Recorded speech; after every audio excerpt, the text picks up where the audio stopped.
Welcome to the Spectator Club, where we observe the world with wit and wisdom. Let's start. The Spectator Club. Sir Richard Steele. The first of our society is a gentleman of Worcestershire, of an ancient descent, a baronet, his name Sir Roger de Coverley. His great-grandfather was inventor of that famous country dance which is called after him. All who know that shire are very well acquainted with the parts and merits of Sir Roger. He is a gentleman that is very singular in his behaviour, but his singularities proceed from his good sense, and are contradictions to the manners of the world, only as he thinks the world is in the wrong. However, this humour creates him no enemies, for he does nothing with sourness or obstinacy, and his being unconfined to modes and forms makes him but the readier and more capable to please and oblige all who know him. When he is in town, he lives in Soho Square. It is said he keeps himself a bachelor by reason he was crossed in love by a perverse beautiful widow of the next county to him. Before this disappointment, Sir Roger was what you call a fine gentleman, had often supped with my Lord Rochester and Sir George Atherage, fought a duel upon his first coming to town, and kicked Bully Dawson in a public coffee-house for calling him youngster. But being ill-used by the above-mentioned widow, he was very serious for a year and a half, and though, his temper being naturally jovial, he at last got over it, he grew careless of himself and never dressed afterwards. He continues to wear a coat and doublet of the same cut that were in fashion at the time of his repulse, which, in his merry humours, he tells us, has been in and out 12 times since he first wore it. It is said, Sir Roger grew humble in his desires after he had forgot his cruel beauty, insomuch that it is reported he has frequently offended with beggars and gypsies, but this is looked upon by his friends rather as matter of raillery than truth. He is now in his 56th year, cheerful, gay, and hearty, keeps a good house both in town and country, a great lover of mankind, but there is such a mirthful cast in his behaviour that he is rather beloved than esteemed. His tenants grow rich, his servants look satisfied, all the young women profess love to him, and the young men are glad of his company. When he comes into a house, he calls the servants by their names and talks all the way upstairs to a visit. I must not omit that Sir Roger is a justice of the quorum, that he fills the chair at a quarter session with great abilities, and 3 months ago gained universal applause by explaining a passage in the Game Act. The gentleman next in esteem and authority among us is another bachelor, who is a member of the Inner Temple, a man of great probity, wit, and understanding, but he has chosen his place of residence rather to obey the direction of an old humorsome father than in pursuit of his own inclinations. He was placed there to study the laws of the land, and is the most learned of any of the house in those of the stage. Aristotle and Longinus are much better understood by him than Littleton or Coke. The father sends up every post questions relating to marriage articles, leases, and tenures in the neighbourhood, all which questions he agrees with an attorney to answer and take care of in the lump. He is studying the passions themselves, when he should be inquiring into the debates among men which arise from them. He knows the argument of each of the orations of Demosthenes and Tully, but not one case in the reports of our own courts. No one ever took him for a fool, but none, except his intimate friends, know he has a great deal of wit. This turn makes him at once both disinterested and agreeable. As few of his thoughts are drawn from business, they are most of them fit for conversation. His taste for books is a little too just for the age he lives in. He has read all, but approves of very few. His familiarity with the customs, manners, actions, and writings of the ancients makes him a very delicate observer of what occurs to him in the present world. He is an excellent critic, and the time of the play is his hour of business. Exactly at 5 he passes through New Inn, crosses through Russell Court, and takes a turn at Will's till the play begins. He has his shoes rubbed, and his periwig powdered at the barber's as you go into the Rose. It is for the good of the audience when he is at the play, for the actors have an ambition to please him. The person of next consideration is Sir Andrew Freeport, a merchant of great eminence in the City of London, a person of indefatigable industry, strong reason, and great experience. His notions of trade are noble and generous, and he calls the sea the British Common. He is acquainted with commerce in all its parts, and will tell you that it is a stupid and barbarous way to extend dominion by arms, for true power is to be got by arts and industry. He will often argue that, if this part of our trade were well cultivated, we should gain from one nation, and if another, from another. I have heard him prove that diligence makes more lasting acquisitions than valour, and that sloth has ruined more nations than the sword.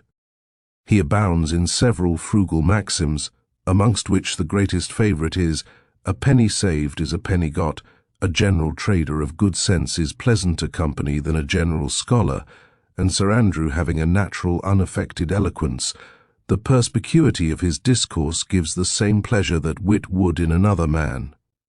He has made his fortune himself, and says that England may be richer than other kingdoms by as plain methods as he himself is richer than other men, though at the same time I can say this of him, that there is not a point in the compass but blows home a ship in which he is an owner. Next to Sir Andrew in the club-room sits Captain Sentry, a gentleman of great courage, good understanding, but invincible modesty. He is one of those that deserve very well, but are very awkward at putting their talents within the observation of such as should take notice of them.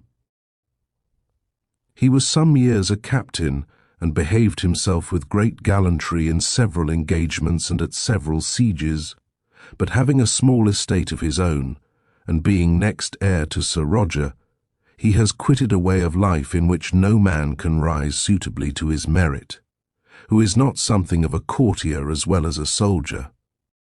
I have heard him often lament that, in a profession where merit is placed in so conspicuous a view, impudence should get the better of modesty. When he has talked to this purpose, I never heard him make a sour expression, but frankly confess that he left the world because he was not fit for it. A strict honesty and an even regular behaviour are in themselves obstacles to him that must press through crowds, who endeavour at the same end with himself, the favour of a commander. He will, however, in his way of talk excuse generals for not disposing, according to men's desert, or inquiring into it, for, says he, that great man who has a mind to help me has as many to break through to come to me as I have to come at him. Therefore he will conclude that the man who would make a figure, especially in a military way, must get over all false modesty and assist his patron against the importunity of other pretenders, by a proper assurance in his own vindication. He says it is a civil cowardice to be backward in asserting what you ought to expect, as it is a military fear to be slow in attacking when it is your duty. With this candour does the gentleman speak of himself and others. The same frankness runs through all his conversation. The military part of his life has furnished him with many adventures, in the relation of which he is very agreeable to the company, for he is never overbearing, though accustomed to command men in the utmost degree below him, nor ever too obsequious, from an habit of obeying men highly above him. But that our society may not appear a set of humorists, unacquainted with the gallantries and pleasures of the age, we have amongst us the gallant Will Honeycomb, a gentleman who, according to his years, should be in the decline of his life, but having ever been very careful of his person and always had a very easy fortune, time has made but a very little impression either by wrinkles on his forehead or traces on his brain. His person is well turned and of a good height. He is very ready at that sort of discourse with which men usually entertain women. He has all his life dressed very well, and remembers habits as others do men. He can smile when one speaks to him, and laughs easily. He knows the history of every mode, and can inform you from which of the French kings, wenches our wives and daughters, had this manner of curling their hair, that way of placing their hoods, whose frailty was covered by such a sort of a petticoat, and whose vanity to show her foot made that part of the dress so short in such a year. In a word, all his conversation and knowledge have been in the female world. As other men of his age will take notice to you what such a minister said upon such and such an occasion, he will tell you when the Duke of Monmouth danced at court, such a woman was then smitten, another was taken with him at the head of his troop in the park.